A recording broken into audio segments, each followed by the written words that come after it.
Alright guys, what's up and welcome back to Reality Unplugged. I try to take a break and do some lighthearted stuff, but I gotta tell you, CNBC has done nothing but prop stuff up today to make sure that I just had to get on here and talk about what's going on. I gotta tell you, I have never met more attention-desperate beings that were not under the age of 10 as I have in this new liberal agenda party that is pushing so much stuff now for no other reason than to get attention and to get people to like them.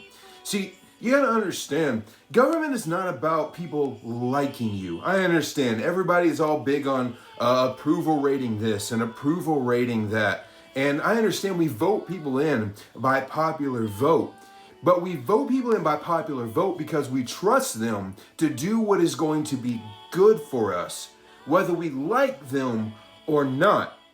Some of the best politicians, some of the best people in government history were not necessarily people you'd want to sit around the table with and have fun, but they were great leaders and they knew what to do for our economy, for the moral standpoint of our country, and for a safety standpoint from our country. But what we have now is a bunch of politicians who are nothing but please like me, please like me, please like me.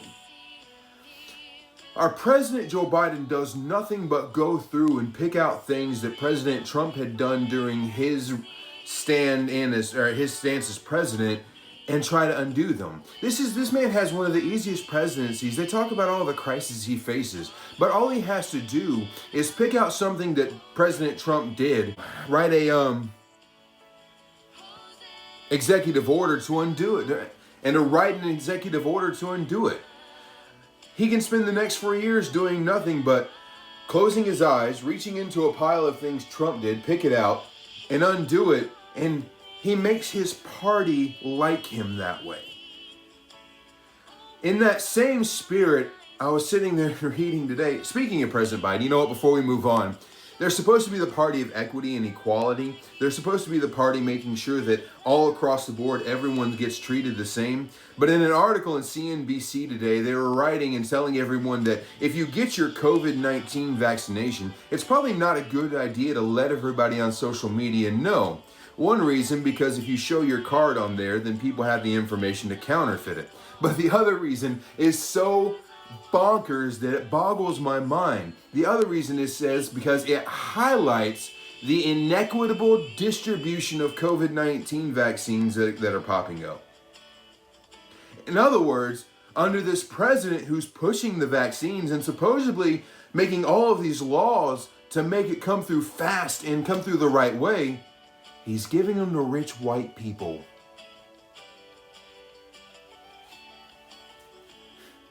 I don't have a comment to make that any clearer. This man is not who he told everyone he was. He's barely even a person. What he is a stand-in body double for the Democratic liberal agenda. That's all he is. He is a person that can stand in front of a microphone and repeat what he's told. On that same agenda of just doing things to make people like you, I was scrolling through YouTube trying to just look and see what was on my feed, and man, something popped up.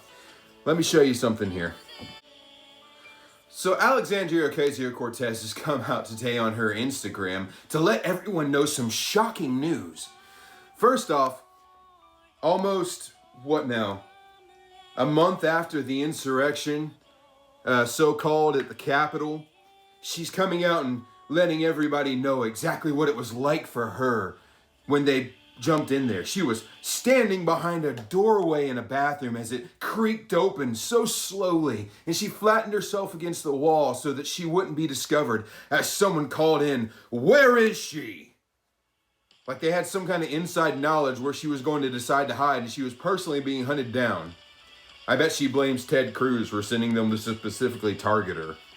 But then in the middle of all this, okay, talking about a political insurrection, she decides to let everybody know that this is the same tactics that abusers use, and I would know because I am a survivor. of sexual assault. Just had to work that in there, huh? I wonder, did Mr. Biden sniff your hair? Let me tell you something. I am not by any means downplaying survivors of sexual assault.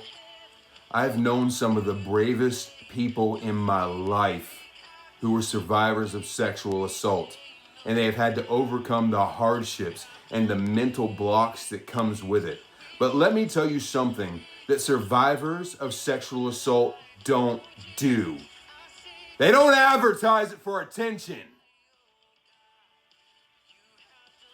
They don't sit there and say, will you please look at me and feel sorry for me? I was assaulted. No. The ones who are actually survivors and not reveling in victimhood, you would never know it until you spend years in close contact quarters with them and they finally look at you one day because you asked them why they jumped when you slammed a door and they said, you know, I've known you for years. It's because I survived abuse. They don't get on Instagram and tell a bunch of strangers. That's nothing but attention grabbiness, victimhood. And I can guarantee you, if you stack her story up against the real Me Too survivors, she'd be ashamed to stand in their ranks. A real survivor is someone to be honored, someone to be respected, not somebody to slip it in for attention. I've said it before and I'll say it again. Grow up. Become an actual real person, and you won't have to use these underhanded, sleazy, pathetic tactics to get people on your side. People follow strength. They're following you for entertainment. This has been Reality Unplugged. If you haven't, give me a like and subscribe. Do me a favor and go ahead and do that so you can stay up with our content from day to day. I appreciate so much all my subscribers, everybody who's listening.